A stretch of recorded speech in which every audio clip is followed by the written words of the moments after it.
आपलं राज्य सोडून दुसऱ्या राज्यामध्ये राहणं वाटतं तितकं सोपं नाही. कारण आम्ही 10-12 वर्षापासून आपल्या महाराष्ट्राच्या बाहेर आहेत आणि आपल्या महाराष्ट्राची कमी खूप जाणवते. खाणं-पिणं, राहणीमान सगळंच म्हणजे सगळंच खूप छान आहे आपल्या महाराष्ट्रामध्ये. इतर ठिकाणी सुखसोयी देखील म्हणजे खूप कमी आहेत आणि भाजीपाला वगैरे देखील असा भेटतो की आपण ते खाऊ शकत नाही. आपलं राहणीमान, खानपान खूप छान आहे. आपल्याकडे साधं हॉटेलवर जरी जेवणला गेलं ना तरी मन भरून जातं. इथं तुम्ही कितीही बाहेरचं पंचपक्वान्न मागवा तरी पण जेवणाला चव नसते. पण जे लोक इथं राहत असतील ना त्यांना त्यांचं इकडचं जेवण आवडत असेल. कारण जसं आपल्याला आपल्या महाराष्ट्राचं आवडतं तसं प्रत्येकाला त्यांच्या त्यांच्या राज्याचं आवडत असेल. तर सांगण्याचं तात्पर्य एवढंच आहे की आम्ही ना म्हणजे मी 11 ते 12 वर्षापासून बाहेर राहते. तर भरपूर ठिकाणी असे काही ना काही प्रॉब्लेम फेस केलेलेच आहे. आपल्याकडच्या वस्तू भेटत नाही, भाजीपाला नीट भेटत नाही. परत आपल्याकडचे जे काही कडधान्य वगैरे आहेत बाकीचे ते इकडे भेटत नाही. आणि शेंगदाणे वगैरे पण देखील आपल्याकडे जे बारीक शेंगदाणे भेटतात ना तसे इकडे भेटत नाही. खूप मोठे मोठे आणि त्यांना अजिबात चव वगैरे नसते असे भेटतात.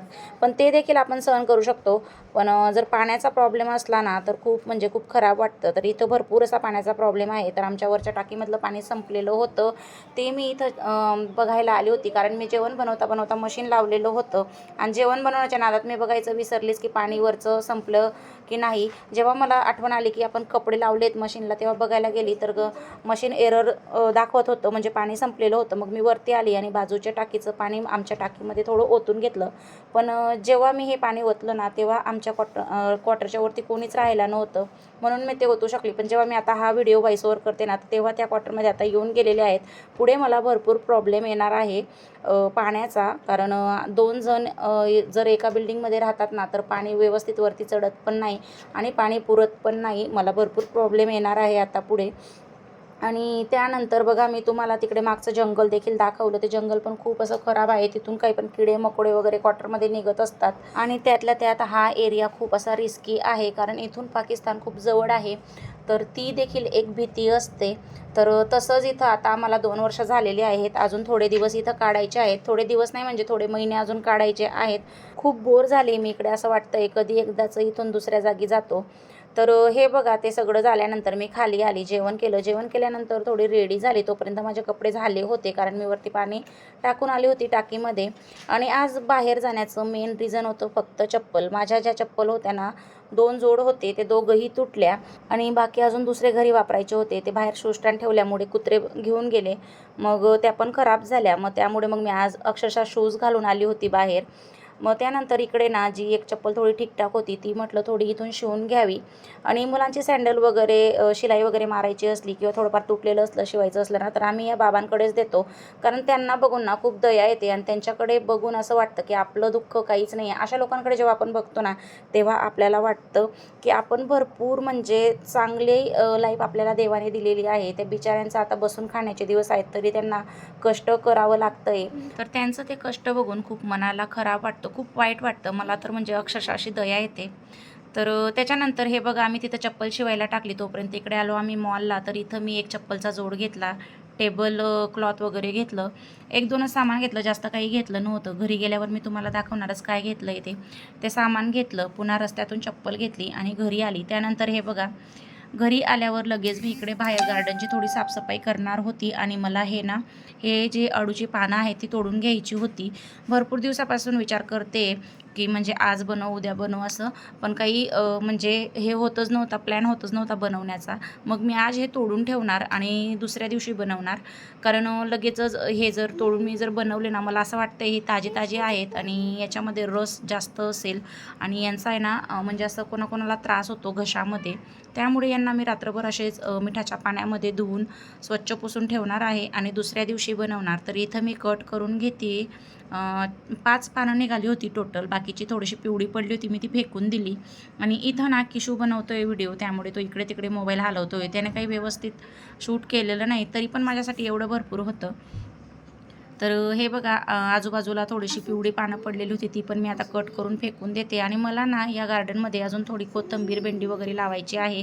पण इकडे इतका पाऊस चालू आहे की लावलं की ते म्हणजे वाहून जाईल किंवा व्यवस्थित येणार नाही. म्हणून मी थोडे दिवस म्हटलं थांबून घ्यावं. जेव्हा पाऊस थोड्यापैकी म्हणजे थोडाफार बंद होईल तेव्हा याच्यामध्ये भेंडी कोथिंबीर वगैरे लावणार. तर हे बघा किती छान अशी फ्रेश पानं निघालेली आहेत अळूची. 5 पानं आहेत, पण मी याच्यातून फक्त 4च घेतली होती. एक फेकून दिलं होतं पुन्हा, कारण मी फर्स्ट टाईम बनवणार आहे आणि आमच्या घरात जास्त कोणी खात पण नाही, त्यामुळे मग मी बनवून बघणार. तर हे बघा किती छान आहेत. किशूला मी बोलली, किशू माझे हे पानं धरून अशी फोटो काढ, तर तो फोटो काढत होता. तर ही जी पानं आहेत ना, तर ही 2 प्रकारची होती. तर याच्यातून कोणती खायची असतात किंवा काय, ते काय मला एवढं माहिती नव्हतं. मी 1-2 जणांना विचारलं, तर ते म्हटले सगळी खायचीच असतात, फक्त याच्यामध्ये थोडं म्हणजे आमचूर पावडर किंवा इमली वगैरे असं टाकायचं असतं. तर मी फर्स्ट टाईम बनवून बघणार, ठीक असतील तर ठीक, नाही तर मी हे सगळं काढून फेकून देणार. म्हणजे जे काही ते लावलेले आहेत ते उपळून टाकणार मी. त्यानंतर थोडाफार भाजीपाला आणला होता, बाहेर गेलो होतो तर, त्यामुळे मग बघा फक्त टोमॅटो, भेंडी आणि ॲपल आणले होते मुलांसाठी, तेवढाच भाजीपाला भेटला. एवढं काही जास्त इकडे भाजीपाला आता येत नाही सध्या पावसामुळे. त्यानंतर मग मी जो काही सामान आणलेला होता तो मी आता इथं तुम्हाला दाखवते. तर हे बघा, हे टेबल क्लॉथ आणलेलं आहे मी. छान होती, क्वालिटी खूप छान होती याची. मला थोडं वेगळ्या पद्धतीचं पाहिजे होतं, पण तिथं काही ते भेटलं नाही आणि तसं होतं तर मग ते खूप असं मोठ्या टेबलाचं होतं. मग म्हटलं हे का होईना, तर हे घेतलं. हे मला 199चं भेटलं. क्वालिटी छान होती. त्याच्यानंतर ही चप्पल घेतली होती मला, तर ही चप्पल 299ची होती.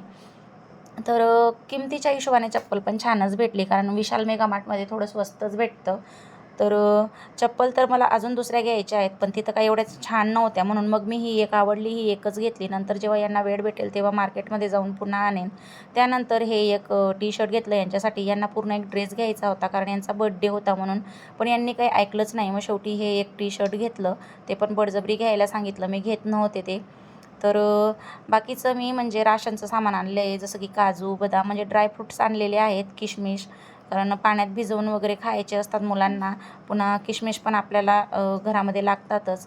तर त्यामुळे मी ते सामान घेऊन आली. काजू आणले अर्धा किलो. तर इकडे ना भरपूर जण असं सांगतात की बदाम स्वस्त भेटतात, पण काही एवढा फरक नाही आहे. सफरचंद पण एवढे स्वस्त नसतात आणि बदाम पण एवढे स्वस्त नसतात. फक्त ते सांगायला असतं की तिकडे स्वस्त आहे असं. ज्याला माहिती असतं ना, त्यांनाच ते व्यवस्थित स्वस्त देतात. आपल्याला नवीन व्यक्तीला पाहून ते आपल्याला त्याच रेटने देतात. पण म्हणून मग आम्ही काय करतो, मॉलमधूनच घेतो. मॉलमध्ये थोडं ठीक पडतं. आणि त्यानंतर माझ्याकडे ना पिको फॉलला साड्या आलेल्या आहेत. इथं मध्ये काही फॉल भेटत नव्हते, म्हणून मग मी येताना बाहेरूनच फॉल घेऊन आली होती. तर जास्त नाही, थोडंच सामान आणलेलं आहे, पण एवढ्या सामानासाठी देखील इथं बाहेर जावं लागतं, कारण आतमध्ये व्यवस्थित भेटत नाही. तर आजचा हा ब्लॉग ना मी इथं स्टॉप करणार आहे, कारण आता संध्याकाळ झाली होती, मला देवपूजा करायची होती आणि पुन्हा रात्रीचा स्वयंपाक वगैरे करायचा आहे. तर आजचा हा ब्लॉग मी इथं स्टॉप करते. कसा वाटला कमेंट करून नक्की सांगा. भेटूया पुढच्या ब्लॉगमध्ये. तोपर्यंत बाय अँड टेक केअर.